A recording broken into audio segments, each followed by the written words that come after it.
don't think there's ever been a more exciting time in technology than today. It's expanding faster than it's ever been before. GIS today is more important than ever.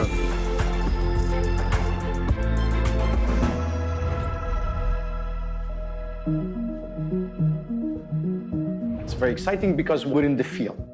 We work with customers, we see what the trends are. The latest trends, of course, has been generative AI. You just talk to your data in natural language. Rather than you knowing exactly what the data schema is and what the data contains and what the map looks like, well, now you just talk to it and the results show up on the map.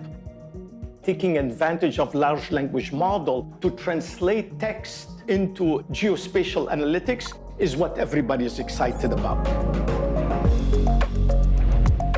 I definitely see more organizations will be implementing digital twins to support their day-to-day work.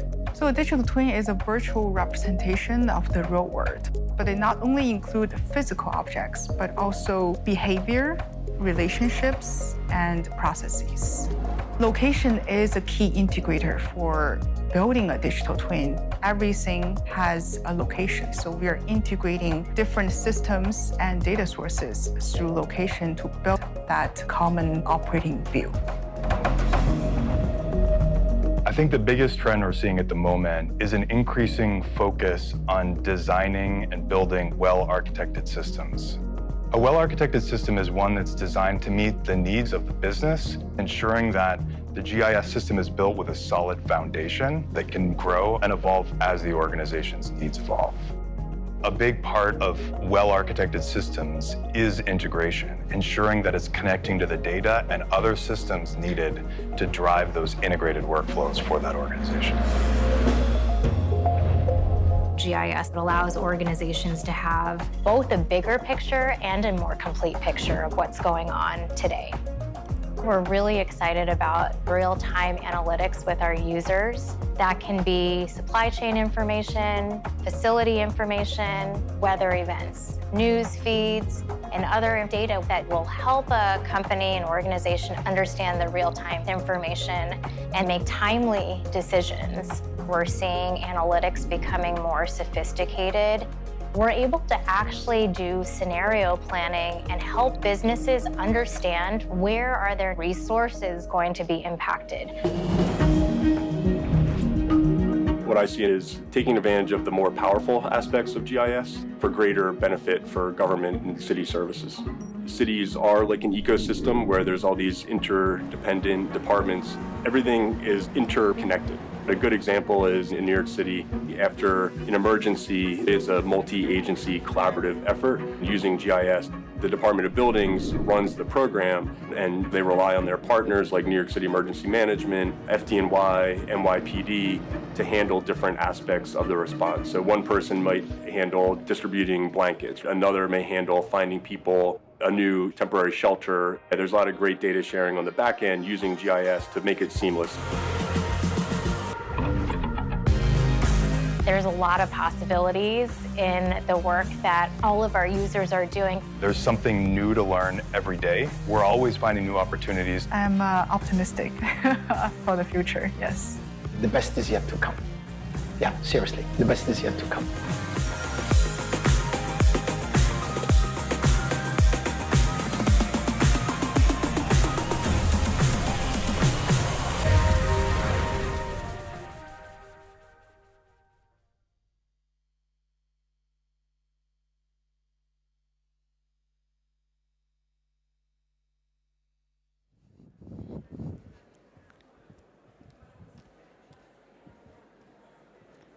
Sejam bem-vindos de volta. Sei que ainda estão algumas pessoas a entrar, mas vamos dar seguimento, está bem? Ele é uma referência na comunicação social em Portugal, pela forma como nos ajuda a compreender o impacto que a inovação e as novas tecnologias têm no nosso cotidiano. Ao longo dos anos, conquistou a confiança do público pela forma como explica temas complexos, de forma clara, simples e acessível. Normalmente entra nas nossas casas para falar-nos do futuro hoje e está aqui no EOE para nos dar uma visão otimista sobre esse mesmo futuro. Deem, por favor, as boas-vindas a Lourenço Medeiros.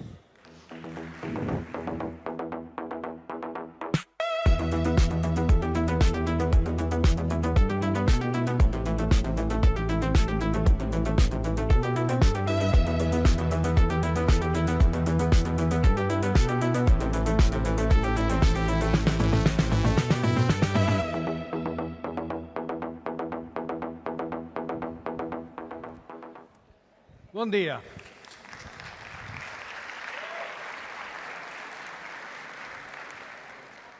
É bonito ser recebido assim. Eu estava a pensar que o que eu faço é, sobretudo, falar sobre aquilo que vocês fazem. Ou seja, analisam hoje para preparar o futuro.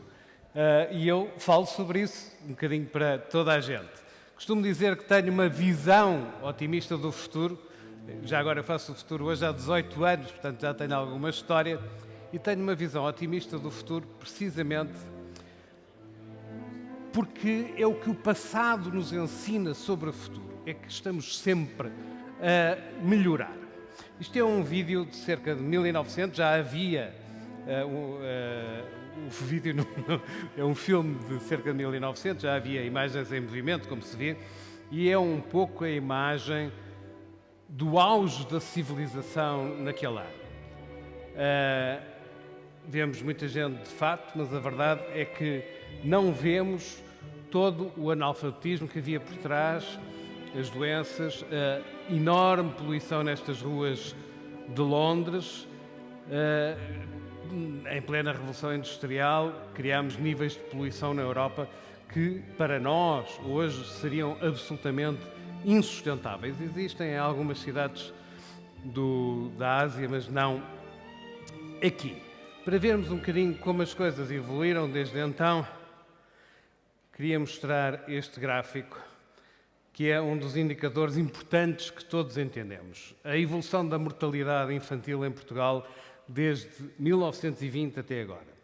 Se há aquela ideia nostálgica de que se vivia melhor, imaginem viver numa época em que 1 em cada 5 crianças morre no primeiro ano de vida. É absolutamente impensável para nós. E aqui neste gráfico há, de facto, um ligeiro aumento no fim do gráfico, que corresponde aos problemas que conhecemos do SNS, só para vermos como estas coisas são sensíveis. Mas mostra bem, acho que é um exemplo excelente de como a nossa sociedade tem evoluído, pelo menos por cá. Em Portugal estamos agora nas 3 mortes por cada 1000 nascimentos e desde o 25 de Abril eu fiz as contas e a nossa esperança média de vida aumenta deixa-me cá confirmar, 3 meses e 2 semanas em cada ano. Em cada ano que passa temos à nascença uma esperança de vida 3 meses e 2 semanas mais à frente. Em 1900, o ano que eu estava a mostrar o vídeo, já estaríamos todos, ou quase todos, a viver vidas emprestadas, porque a esperança média de vida era morrer aos 31 anos. Aí eu estava a falar de mortalidade infantil quando embaralhei com esperança média de vida, desculpa lá. Passaram 2 guerras mundiais e prometeram-nos um mundo assim. Welcome to Alpha.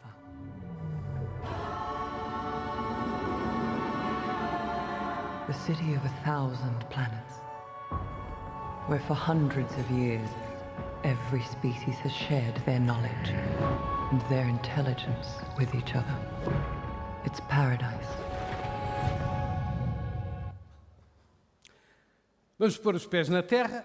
Nada disto aconteceu desta forma, mas criámos uma sociedade completamente diferente e podemos dizer hoje, todos temos um telemóvel na mão e temos tudo na ponta dos dedos. Toda a comunicação, mas também a informação, o entretenimento, a cultura, conseguimos aceder a tudo isso e a muita palermice, verdade se diga, com os nossos telemóveis. O grande salto mais recente foi quando as máquinas começaram a aprender e não apenas a ler código pré-escrito por nós. O presidente da Microsoft, Satya Nadella, dizia já há muitos anos, como vão ver, como é que isto funciona da aprendizagem das máquinas, no caso da tradução simultânea e para um programa que até já acabou, o Skype. Agora temos coisas bastante mais evoluídas, também com a aprendizagem das máquinas, mas ele explicava então o que se passava desta forma. But the one fascinating feature of this is something called transfer learning. And what happens is, say you teach it English, it learns English. Then you teach it Mandarin, it learns Mandarin, but it becomes better at English. And then you teach it Spanish, it gets good at Spanish, but it gets great at both Mandarin and English. And quite frankly, none of us know exactly why. It's brain-like in the sense of its capability to learn. It's magical. Magia. Magia nas máquinas foi um bocadinho que começou a acontecer com coisas que às vezes nem entendemos muito bem como é que acontece. Este vídeo tem 11 anos e fazemos muito mais magia hoje em dia, como é óbvio. Este computador, por exemplo, que temos na imagem, a pessoa que o está a operar podia se enganar, mas nunca nos passaria pela cabeça que a máquina pudesse cometer aquilo que chamamos erros. Hoje falamos de máquinas que alucinam, e isso é um termo técnico, portanto, está tudo a mudar em grande velocidade. Estamos numa viagem que poucos esperavam, um comboio de altíssima velocidade, e isto é apenas uma metáfora para mostrar esta imagem que não é real. Esta imagem desta janela com esta pessoa não é de todo real, é apenas feita por inteligência artificial com umas frases escritas a definir o que se pretende. E eu achava que já tinha posto a correr o vídeo, mas a imagem é esta. O nível de realismo é absolutamente impressionante. Quer o seu próprio avatar? Já é possível, é mesmo fácil.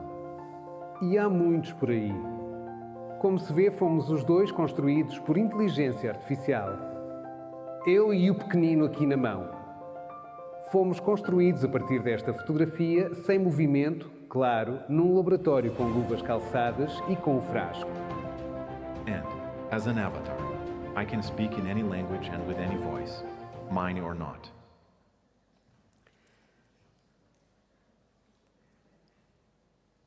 Já mesmo uma empresa a vender, isto tem poucas semanas, talvez 2 ou 3 semanas, uma atriz virtual para quem queira fazer filmes, publicidade, com a senhora a um nível de detalhe absolutamente impressionante. Who did it cast? Tilly Norwood, 100% AI generated. By some company called Particle 6. She'll do anything I say. I'm already in love. Girl next door vibes. Like if a Sunday roast went to drama school and got BAFTA optimized. But can she cry on Graham Norton? Of course she can. And it'll be clipped, subtitled and monetized on TikTok by lunchtime. We're all going to hell. Got recommissioned, didn't it? 3 seasons and a podcast. Vamos todos para o inferno, que parece um bocadinho de exagero, e se repararmos bem na imagem da senhora, veremos que há algumas incoerências, sobretudo aquele ar muito clean que a inteligência artificial normalmente nos serve. Mas se virem com olhos de ver os anúncios que a televisão nos fornece todos os dias, para quem ainda vê televisão, verão que cada vez mais há inteligência artificial para nos venderem produtos de forma mais ou menos encapotada, conforme os casos. Vamos contar com tradução simultânea e instantânea. Falar com qualquer pessoa ou empresa no planeta. Mais estranho ainda, começamos a falar diretamente com máquinas. Os eletrodomésticos lá de casa ou os computadores por detrás de avatares como eu. Hoje ainda temos cá um humano de carne e osso. Por enquanto, eu ainda estou cá. E sou um dos culpados, de facto, de falar muito com máquinas. Se entrassem em minha casa, iam ver. Parece às vezes um bocadinho uma exposição destas coisas. Estou sempre a falar com as máquinas, mas há ainda muita coisa que eu não tenho. Por exemplo, na última IFA, em Berlim, já agora depois do verão, estive a ver frigoríficos que não só falam connosco, como aprendem a vida do utilizador. As primeiras semanas andam ali a patinar um bocadinho, até aprenderem quem é que os comprou e começarem a adaptar o seu funcionamento, enfim, para já ainda com funções limitadas, mas isso vai crescendo, como sabemos. Agora, desculpem que eu carreguei no botão errado, que é um dos problemas que às vezes acontece. Na mesma onda, a Google e a Amazon já anunciaram a integração dos seus aparelhos todos, dos seus gadgets com inteligência artificial, e vamos ter cada vez conversas mais naturais, não apenas dizer acenda a luz ou apaga a luz, mas conversas verdadeiramente naturais com objetos que temos em casa. Todos estes aparelhos estão a tornar-se mesmo portais ou interfaces, se quiserem, para a nossa relação com a inteligência artificial. E eu a dar-lhe anda para trás, não parece nada. Olá, eu sou o João, como você está hoje? สวัสดีค่ะ ดิฉันชื่อดารา สบายดีไหมคะ Até na comunicação entre nós estamos cada vez mais a usar máquinas. Estes óculos, os óculos que viam na imagem, agora sim, estão à venda já, são uns óculos Meta Ray Ban Display da Meta, assim como os auriculares da Apple, os mais recentes, que também fazem tradução simultânea.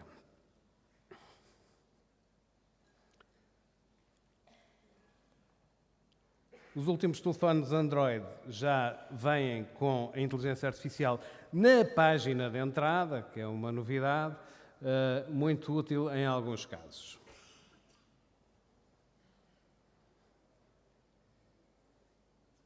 Eu achava que o vídeo... Com base nestes símbolos, diz-me só como devo lavar esta camisa. Com certeza. Pode lavar esta camisa na máquina, mas não use lexívia. Se precisar de passar a ferro, use uma temperatura baixa. Muito bem. Não a coloque na máquina. Chega. Diz-me só, tenho aqui a máquina de lavar. O que é que preciso de fazer para lavar a camisa depois de a colocar lá dentro, claro? Adorei que se tivessem rido quando eu disse chega. Então, para lavar a camisa, você deve usar o programa de lavagem a 30 graus. É o símbolo na máquina com o número 30. Adorei que se rissem quando eu mandei parar, porque é de facto das coisas mais impressionantes e muito difícil de fazer em informática, se quiserem, é este diálogo e esta atenção permanente enquanto está a cumprir ainda a instrução anterior, e de facto já conseguimos dialogar com eles e ter estas instruções para totós quando não queremos perguntar a ninguém. A máquina sempre é um bocadinho mais anónima. E a verdade é que analisa não só o nosso discurso, como o que a rodeia, ou seja, viu a etiqueta, a máquina de lavar roupa, e até consegue apontar na imagem que vê, passo o termo, o que nos interessa neste caso específico.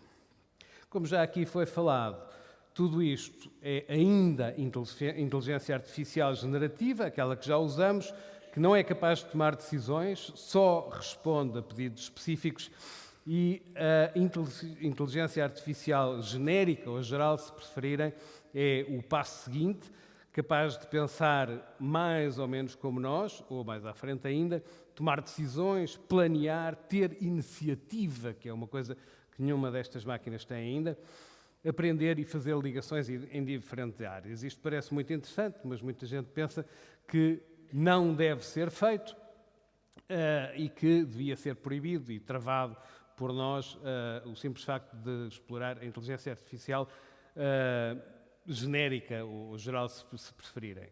Acontece que a Microsoft, de ontem para hoje, chegou aos 4 trilhões em americano, bilhões em português, se quiserem, de valor bolsista, precisamente porque fez um acordo com a OpenAI que lhe dá direitos especiais sobre a criação da inteligência artificial genérica. Portanto, parece-me que dificilmente vamos conseguir travar. O que em alguns casos é um problema.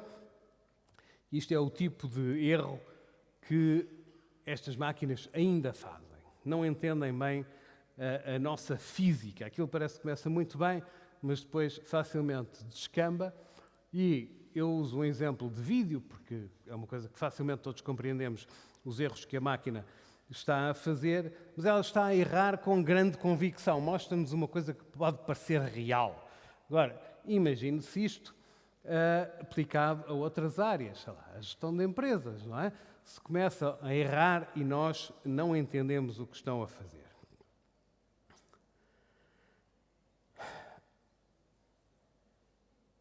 Estamos ainda a falar, sobretudo, de Large Language Models, já ultrapassámos um bocadinho com os sistemas de vídeo, que aprenderam, e isto é a razão de ser dos erros, segundo um estudo da OpenAI, de uma forma muito simples, aprenderam que são premiados quando nos dão resposta. Foi assim que foram formatados.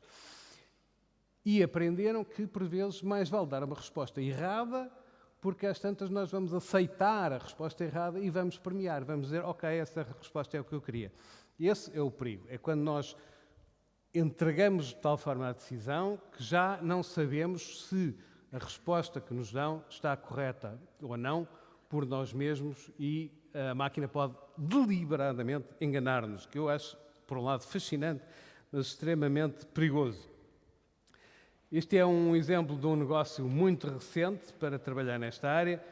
A NVIDIA e a OpenAI, duas das gigantes dos Estados Unidos da inteligência artificial, uma no hardware, outra no software, concluíram uma parceria em que prometeram investir cerca de 100 mil milhões de dólares, são mesmo bilhões na nomenclatura dos Estados Unidos, apenas para treinar máquinas com uma potência de 10 gigawatts, para se ter a ideia desta máquina de treino, é a potência que Portugal inteiro precisa para funcionar, não apenas as nossas casas, mas toda a indústria, e isto é para fazer funcionar máquinas de inteligência artificial que estão a ser treinadas.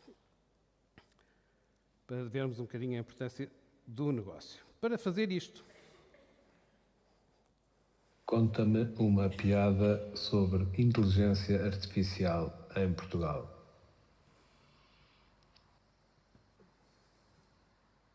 Um programador português perguntou à inteligência artificial: achas que um dia vais substituir os jornalistas? E a IA respondeu: só se eu também aprender a beber bicas no café da esquina enquanto discuto futebol e política ao mesmo tempo. Queres que invente mais piadas no estilo de humor português, tipo Lá vai o alentejano, mas adaptadas à inteligência artificial? É espantoso que utilizemos gigantescos sistemas de servidores para conseguir fazer coisas destas.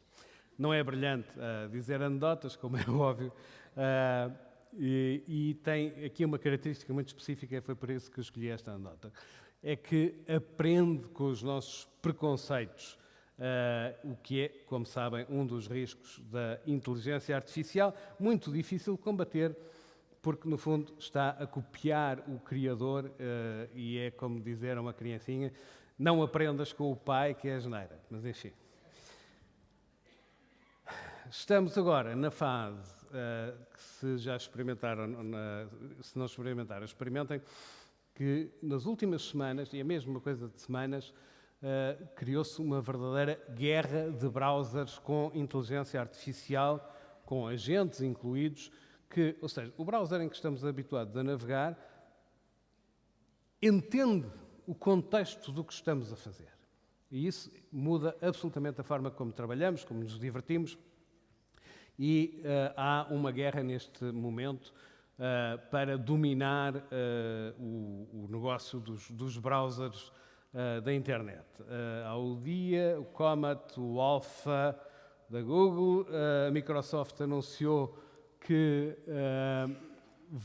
o próprio Edge vai funcionar também como um agente, para além já do Copilot, e é isso. A grande diferença é que estes sistemas, à medida que os utilizamos, aprendem connosco e entendem o contexto daquilo que estão a fazer. E já estão a preparar a frase seguinte, a seguir aos browsers, são os próprios sistemas operativos que vão funcionar com inteligência artificial e há um aspecto curioso. Para isso, por exemplo, a OpenAI já fez acordos com empresas como o Spotify, a Coursera e a Uber, só para dar um exemplo de 3 que são muito conhecidas, para integrar funcionalidades de inteligência artificial. Porque o que é que estas empresas vão permitir?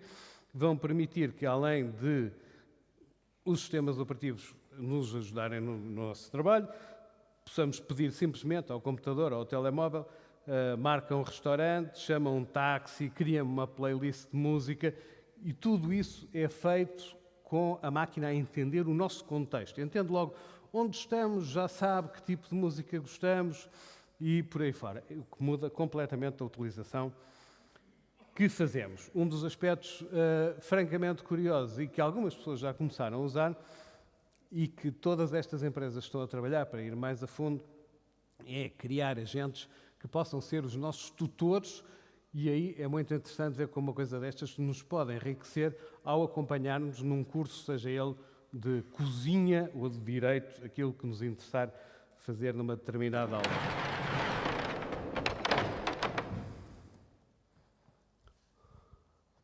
Pedi a um dos sistemas de inteligência artificial que fizeram estas imagens que estão aqui em loop, com exemplos daquilo que a inteligência artificial pode substituir daquilo que já fazemos. São tantos os detalhes que podíamos ficar aqui a discutir em todas as áreas qual é o impacto específico da inteligência artificial. Vai acelerar muitos processos, mas, recordo, não devemos confiar demais, porque sem supervisão humana, de facto, ainda há muita asneira. A supervisão humana também faz asneiras. Based on their design, which of these would go faster? The car on the right would be faster. It is more aerodynamic. Which looks more fun? The one on the right, because it has a loop. What do you think this person might be saying? How about a woohoo? Ooh, I love that. Este exemplo da Google até já tem algum tempo, mas fascina-me sempre porque é, como eles mostram, a forma como estão a ensinar as máquinas a ter o tal entendimento da nossa realidade. E estão a ensinar as máquinas a entenderem a gravidade, a temperatura, o que é tocar e sentir, mesmo que as máquinas não o possam fazer, mas se calhar os robôs em breve poderão fazê-lo. E aqui a máquina consegue fazer uma coisa absolutamente impressionante, que é entender o simbolismo. Entende que aqueles riscos são uma montanha russa e entende que há 2 montanhas diferentes e é capaz de nos dizer uma é mais divertida que a outra. Entende é um termo muito forte, mas é a leitura que nós fazemos do output que a máquina nos dá. Isto é um dos aspectos que tem evoluído de uma forma muito vagarosa, que é conseguirmos transmitir toda esta inteligência artificial para os robôs humanoides, porque lhes falta a tal noção do mundo. E este é um exemplo absolutamente impressionante, porque o robô não conhece aquele trajeto e está a adaptar os passos a cada momento a uma velocidade absolutamente espantosa, como o nosso cérebro faria normalmente. Ao fazer um percurso acidentado, nós vamos adaptando, e isto, o ano passado, isto era absolutamente impensável. O ano passado, há uns meses, isto era absolutamente impensável que um robô pudesse fazer. Esta aprendizagem não é só para o robô fazer trajetos esquisitos. É que estes testes são o caminho para aprenderem a tomar decisões em situações não previstas. Ou seja, para o tal caminho da inteligência artificial geral ou genérica. O resto, destreza mecânica, também é um dos desafios para os robôs humanoides. Eu devo dizer que não acredito muito que o futuro destas coisas passe forçosamente pelos robôs humanoides, mas são um bocadinho um campo de treino para muitas outras coisas que essas sim poderão ser importantes nas nossas vidas. Aquele gesto de pegar no ovo e sentir o que precisa de fazer é impressionante. Eu acredito mais em robôs deste tipo. Muitíssimo especializados, com funções específicas e com sensores e capacidade de análise do que os rodeia e que comunicam uns com os outros. Já existem alguns, mas ainda estamos a fazer o caminho para os robôs que nos levam de um lado para o outro. Já há muitos exemplos, mas ainda relativamente limitados. Quando tiramos o condutor, tiramos o elemento mais perigoso e começam a aparecer coisas assim. Isto não é fantasia, este táxi aéreo já existe na China em circuitos ainda limitados e há umas 300 empresas no mundo a trabalhar em produtos deste género. Acreditem, isto vai se banalizar e não vai demorar muito tempo. Em Portugal até existe este FlyPT, ou antes não existe, existe o conceito e tem servido para uma série de empresas desenvolverem as ideias do que será o táxi do futuro, que é sempre importante. Este conceito é muito interessante, é parecido com o da Airbus, mas os chineses estão a ficar muito à frente, ao ponto de já estarem a vendê-lo. Isto é um teste que eles fizeram com a polícia espanhola, aqui ao lado. Já há táxis destes em Espanha que não podem ser usados como pessoas por uma questão legal, mas eles já estão, de facto, a tentar vender em áreas específicas os seus, aquilo que chamamos de táxis aéreos, os eVTOL, se quiserem, veículos elétricos de descolagem vertical. Há outros robôs que avançam muito depressa para além do transporte. Isto é uma imagem para simbolizar os laboratórios autónomos, são coisas difíceis de ver, que são capazes de fazer centenas, milhares de experiências em contínuo, 24 horas por dia, 7 dias por semana, o ano inteiro, sem parar. Obviamente que sistemas assim ajudam a avançar em muito a ciência e são capazes de coordenar sequências, análises e analisar os resultados muito mais depressa do que qualquer equipa de cientistas poderia fazer. Claro que o exemplo da saúde é sempre o mais habitual, mas há muitos outros. Além do vosso setor, há um exemplo clássico que eu costumo dizer. A Fidzai é uma empresa que é conhecidíssima hoje em dia, um dos mais do que unicórnios portugueses, especialista em segurança bancária, que se especializou em prever fraudes bancárias ou problemas bancários sérios e que começou com análise de dados, tal como se faz aqui, mas o teste inicial deles foi prever as probabilidades de um ataque de coração de um paciente se tivessem os dados suficientes sobre a pessoa. Daí depois evoluíram e, de facto, enfim, os bancos eram um negócio ainda melhor para eles e eles saltaram para aí. Já chegámos ao ponto em que sistemas de inteligência artificial, com os dados certos, e disso percebem todos os que estão aqui, conseguem ser melhores a fazer diagnóstico que mesmo médicos muito competentes.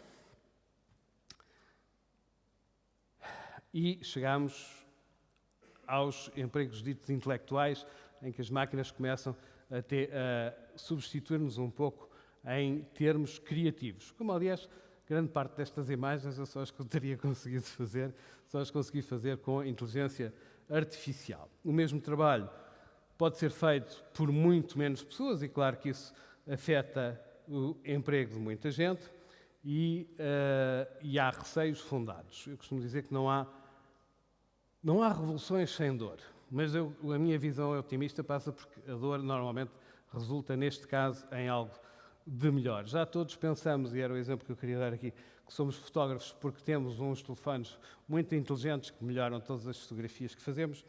A partir de agora, com estes sistemas, passamos a acreditar que podemos ser escritores, gestores, músicos, pintores, muitas profissões ou muitas atividades criativas em que acreditamos que somos melhores com a inteligência artificial. Corremos com isso o risco de perder criatividade, capacidade de aprendizagem e adaptação a novas situações se nos entregarmos demasiado à inteligência artificial.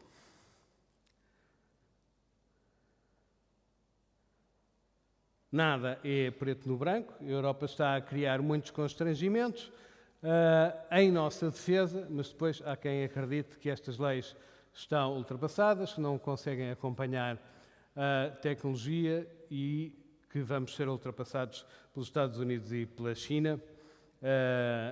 É um debate permanente, se calhar não há soluções definitivas.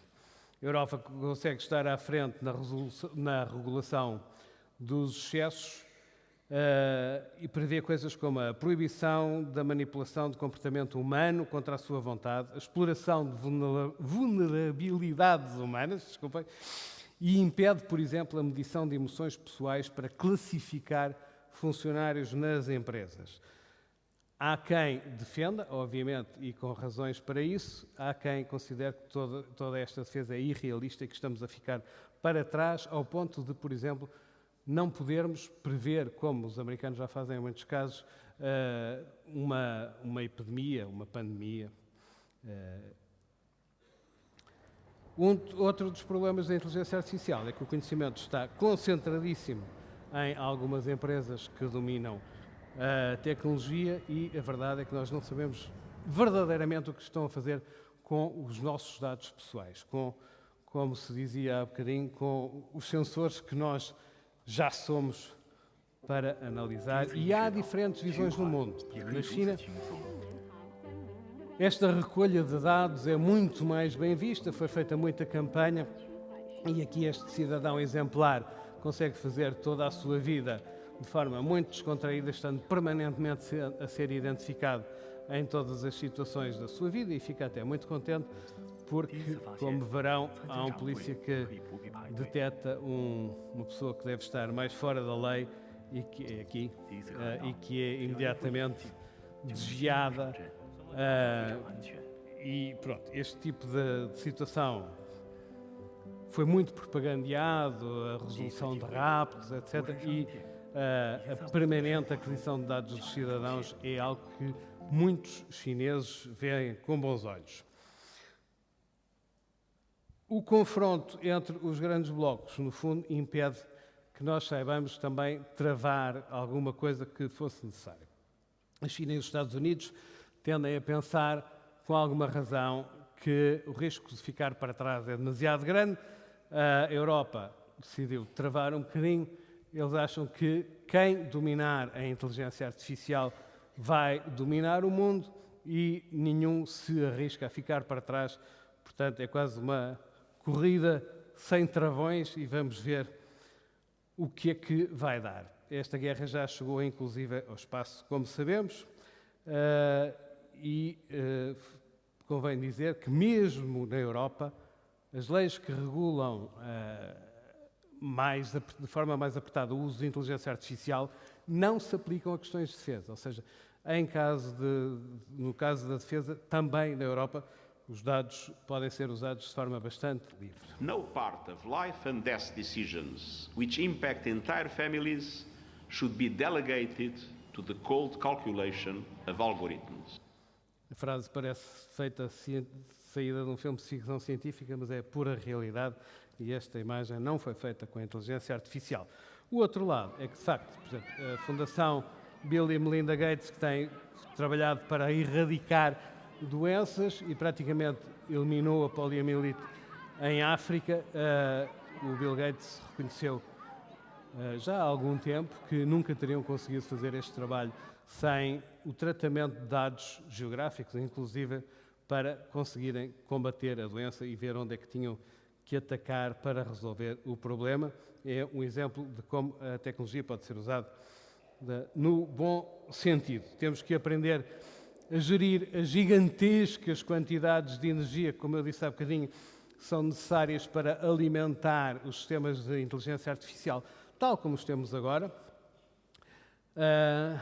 E temos também que aprender, a resolver o desperdício e a desigualdade que criamos com a nossa sociedade. Em teoria, a inteligência artificial pode ajudar e provavelmente falo-á, mas para já, a verdade que está à vista de todos é que as discrepâncias são enormes, os ricos são cada vez mais ricos, a um nível que seria absolutamente impensável. Eu não sei se alguma vez se as pessoas mais ricas do mundo não só não podem ser comparadas a Césares ou a Luís XIV porque não têm elas próprias capacidade militar, mas se calhar têm influência nas guerras que fazemos. Levámos 2 milhões de anos a chegar aos 1.000 milhões de pessoas e levámos pouco mais de 200 anos a ultrapassar os 8 mil milhões. Obviamente que isto é um problema e é curioso que é um sintoma e uma consequência de vivermos de facto mais e melhor. Que é uma coisa que também não pensamos muitas vezes, é que de facto estamos a viver mais e melhor e isso cria-nos problemas. A próxima revolução, que vai se calhar agravar ainda mais o problema, é a da bioengenharia, na minha opinião. Até há pouco mais de 20 anos a medicina era algo quase empírico e a partir do momento em que começámos a descodificar o ADN, mudou tudo, começámos a entender a linguagem da vida. Que este vídeo que vão ver foi feito cá em Portugal, no laboratório 3Bs associado da Universidade do Minho, em Guimarães, e há quem faça isto. Isto não é impressão, isto é a estrutura de um vaso sanguíneo a crescer dentro de um tubo de ensaio. O nível de evolução em que este laboratório está é absolutamente impressionante. É um exemplo das coisas fantásticas que estão a ser feitas cá em Portugal e, como sabemos, há também muitas empresas a trabalhar na área do espaço. Há exemplos como o FlyPT que não se concretizou e há até um foguetão Viriato e há o Centro para a IA Responsável, que é um centro que tem 80 milhões de euros para desenvolver, se não me engano, na fase inicial, 21 projetos de inteligência artificial baseados em Portugal. Cada vez menos estas coisas são feitas apenas num país. Isto é porque eu avancei e é o Centro para a Inteligência, o Centro para o Uso Responsável da Inteligência Artificial e o tal exemplo do FlyPT. E talvez mais impressionante ainda, eu nunca sei qual é que é o mais impressionante, é isto. Aqui perto, no Instituto Superior Técnico, entrei num laboratório onde me mostraram isto. Aquilo que pulsa, que vem a pulsar, é um organoide. No caso, um organoide com tecido de coração, que de facto pulsa. E eles estão... Podemos simplificar um organoide dizendo que é uma espécie de amostra de coração, de pulmões, de rins, que é feito, no caso, com a ideia principal de testar o efeito de medicamentos nestes organoides. E é feito aqui. Por acaso, é no Instituto Superior Técnico, no Tagus Park, só porque o outro aqui ainda é mais perto, mas este foi no Tagus Park que eu vi. Se perguntarem se isto é um passo para a criação de rins, pulmões e corações artificiais, qualquer cientista dos que trabalham nisto dirá que estamos muito longe disso e qualquer um admitirá na conversa que sim, que é um caminho e que para lá caminhamos.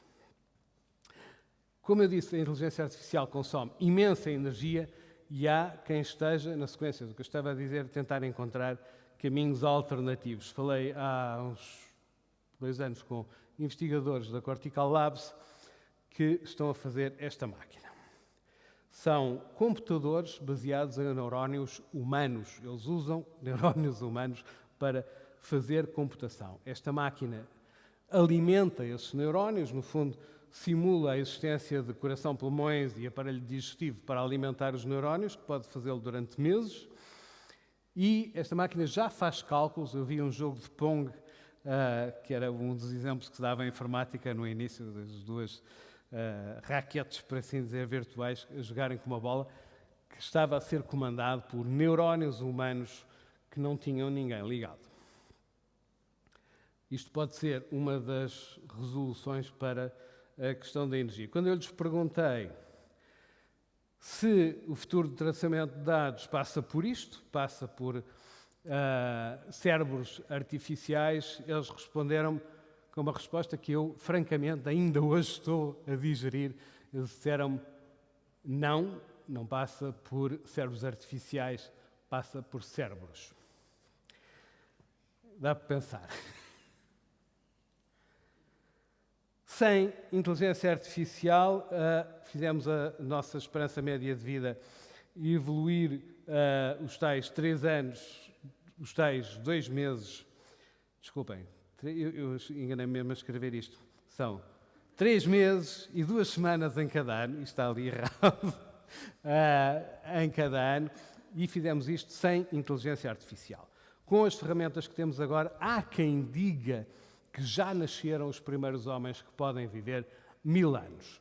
Eu acho que é um exagero, mas francamente estamos a dar saltos tão grandes que isso pode tornar um problema com consequências sociais. Já falei aqui dos ricos muito ricos, agora imaginem se souberem que o vizinho da frente, que ganha muito mais dinheiro do que nós, facilmente vai viver mais 100, 200 anos do que eu. Isso cria problemas de injustiça social complicadíssimos com os quais eu acredito que não sabemos lidar. Para alguns, a solução passa por aqui, eu não vou esticar com a questão do espaço, mas há quem acredite que temos mesmo que ir por aí fora e expandir a humanidade para Marte e mais além.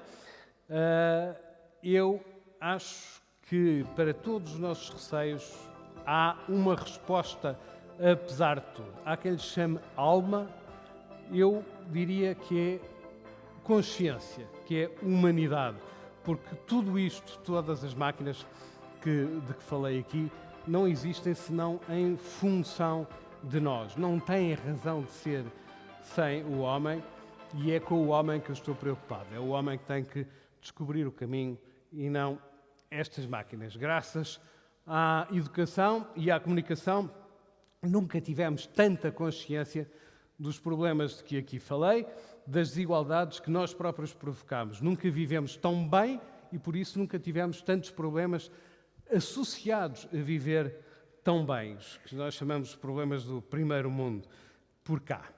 Também temos ferramentas para resolver esses problemas, assim as saibamos usar. Eu costumo dizer que mais do que o espaço, como alguns pensam, a última fronteira é mesmo o próprio homem e o que o homem souber fazer para melhorar. Queria ainda agradecer o convite e a vossa presença. É um prazer estar aqui. A vossa área atravessa praticamente todos os temas que referi. Para um futuro melhor, sabemos que precisamos de muita inteligência, neste caso, humana. Muito obrigado. E era isto. Obrigado.